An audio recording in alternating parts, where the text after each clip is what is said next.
نقول لك حاجه، لي ماروكان بصحتكم راكم تخموا على بلادكم وعلى مصالحكم، شيء عادي. اما احنا العرايا اللي راهم حاكميننا راهم يخموا بمنطق الزكاره ومنطق المصلحه الخاصه. وراه نقول لكم حاجه والله العظيم، غير ما راح يديروا موقف كونتر فرنسا، ما راح يديروا حتى حاجه كونتر فرنسا، لان كل مصالحهم، كل اموالهم، كل اهاليهم راهي في فرنسا.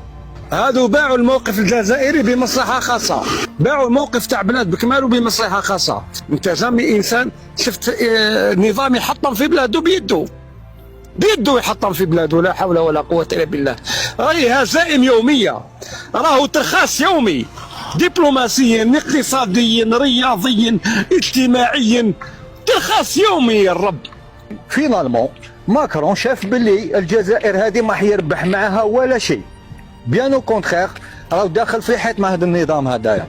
المشكل اليوم اللي انا نشوفوا فيه سي كو لو المغرب راهو حقيقة عنده علاقات مع فرنسا جيدة جدا، وراهو يعني كما يقولوا كو سوسوا في الكوتي اقتصادي، كو سوسوا في الكوتي يعني سورتو ايكونوميك، راهم يعني فرونشمون الجيري حنايا يعني لو كان كنا يعني بمنطق تاع رابح ومنطق تاع دوله، يعني كان جينا نمشيو بمنطق دوله، لو كان اون اوغي بو اون تيري بروفي من عند فرنسا، ولو كان رانا يعني كيما نقولوا فتحنا اوزينات وخدمنا ودرنا شويه او شويه اقتصاد. وعندك ان بيي كوم الجيري اللي اخرو جو دي بيان اخرو سي بيان السيسي اي عمان.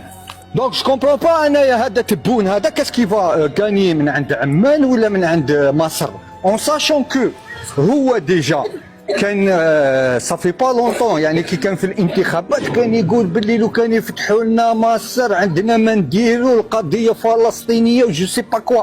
نهار كي راح لتما متلعثم، سيتادير كو ليجيبت لويا كليرمون سيري كيما يقولوا لي بروتال، قالوا له اسمع ما كاش هذه منه